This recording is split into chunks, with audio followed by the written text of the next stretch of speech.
여기 한 리더가 있습니다. 동맹을 잘못 맺는 바람에 정말 죽음의 문턱까지 갔던 실패자였죠. 하지만 그는 그 치명적인 위기를 나라 전체를 구하는 아주 위대한 시스템으로 바꿔냈습니다. 오늘은 바로 이 실패를 유산으로 만든 왕 여호사밧의 놀라운 반전 이야기 속으로 한번 들어가 보겠습니다. 살면서 실패 안 해본 사람이 있을까요? 때로는 이걸로 다 끝났구나 싶은 순간도 찾아오죠. 그런데 정말 그럴까요? 이 질문을 마음속에 한번 품고 오늘 이야기를 따라와 보시면 좋겠습니다.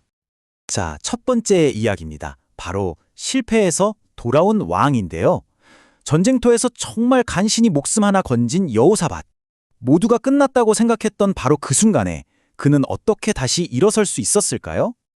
그러니까 그가 저지른 실수가 뭐냐면요. 정말 악한 왕이었던 아합과 손을 잡은 거였어요. 그 대가는 혹독했습니다. 적군에게 포위된 전장에서 정말 하나님이 기적적으로 개입하지 않으셨다면 그는 절대로 살아 돌아오지 못했을 겁니다. 바로 이 거대한 실패가 모든 변화의 출발점이 됩니다. 하지만 예루살렘에서 그를 맞이한 건 따뜻한 위로가 아니었습니다. 선지자 예후의 정말 칼날 같은 책망이었죠. 근데 여기서 진짜 중요한 게 뭐냐면요. 예후는 이 사건을 그냥 정치적으로 판단 미스였네? 이렇게 보지 않았다는 거예요. 하나님을 미워하는 자를 사랑한 영적인 배신으로 문제의 본질을 정확히 꿰뚫어 본 거죠. 놀랍게도 여호사밧은 변명하거나 화를 내지 않습니다. 여기 슬라이드 왼쪽을 보시면요.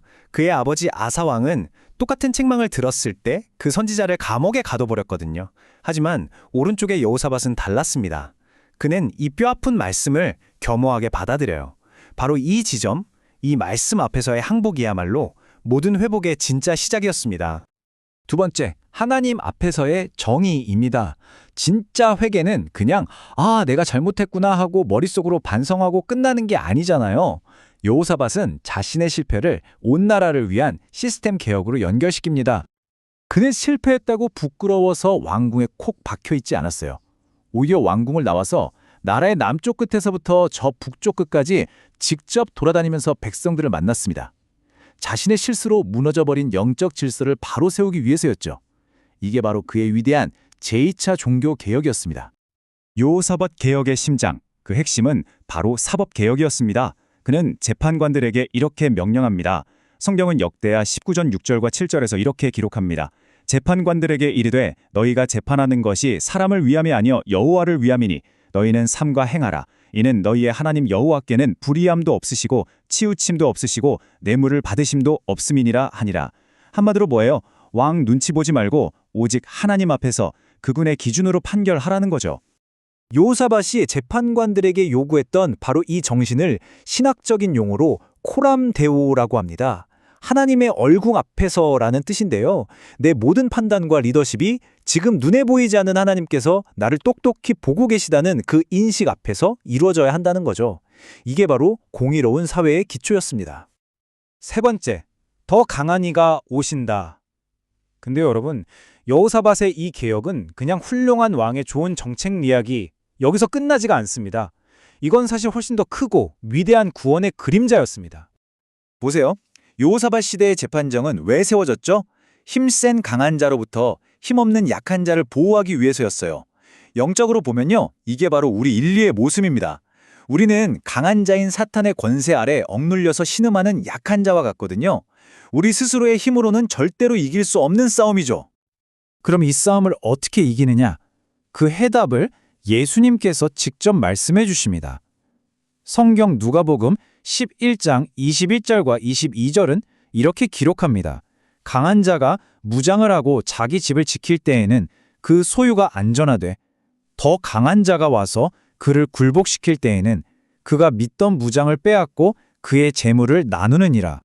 네, 바로 이겁니다. 더 강한 이가 오셨습니다. 예수님은 우리를 억누르고 있던 그 강한 자, 사탄을 완전히 제압하고 그에게 사로잡혀 있던 우리를 해방시키기 위해 오신 더 강한 분이십니다. 이것이 바로 여호사밧의 이야기가 정말로 가리키고 있던 복음의 실체인 거죠. 네 번째, 말씀으로 다스리는 리더들. 자, 그렇다면 이 원리는 오늘날 우리 교회에 어떻게 적용될 수 있을까요? 여호사밧의 개혁에서 아주 중요한 교훈을 얻을 수 있습니다. 여호사밧이 재판관을 세울 때 기준이 뭐였을까요? 세상 경험? 재력? 아니었습니다. 바로 하나님의 법, 즉 말씀에 대한 전문성이었어요. 왜냐하면 재판의 기준이 사람의 생각이 아니라 하나님의 말씀이어야만 했기 때문입니다. 이건 세상의 리더를 보는 관점과 교회가 리더를 세워야 하는 기준이 근본적으로 180도 다르다는 걸 보여줍니다. 교회는 사회적으로 성공한 사람이 아니라 하나님의 말씀을 깊이 아는 사람, 말씀에 실력이 있는 사람을 리더로 세워야 한다는 겁니다. 아니, 왜 그렇게까지 말씀의 실력이 중요할까요? 교회의 싸움은 영적인 싸움이기 때문입니다. 이 영적 전쟁터에서 우리를 노략질하는 진짜 강한 자를 이길 수 있는 유일한 무기는 인간의 경험이 아니라 오직 하나님의 말씀뿐이거든요. 말씀의 검을 다룰 줄 모르는 리더는 글쎄요, 무장 해제된 군인이나 마찬가지죠. 자, 이제 마지막 5번째, 해방을 위한 정의입니다. 그렇다면 하나님에게서 온 정의, 또 말씀에 기반한 리더십은 궁극적으로 무엇을 목표로 하는 걸까요? 세상의 법과 권력은 때때로 약자를 억압하는 도구가 되기도 합니다. 하지만 교회의 정의, 그러니까 권징이라고 부르는 것의 목적은 완전히 다릅니다. 사람들을 죄의 굴레에서 풀어주고 자유롭게 하고 다시 회복시키는 해방, 바로 그것이 목적이어야 합니다. 오늘 우리는 실패했던 한 왕이 어떻게 나라의 시스템을 바로 세웠는지, 그리고 그 시스템이 궁극적으로 우리를 구원하신 더 강한 분을 어떻게 가리키고 있었는지 함께 살펴봤습니다. 마지막으로 이 질문을 남깁니다. 내가 속한 공동체, 그리고 내 삶의 기준이 되고 있는 그 정의는 누군가를 억누르고 있습니까? 아니면 진정으로 자유롭게 하고 있습니까?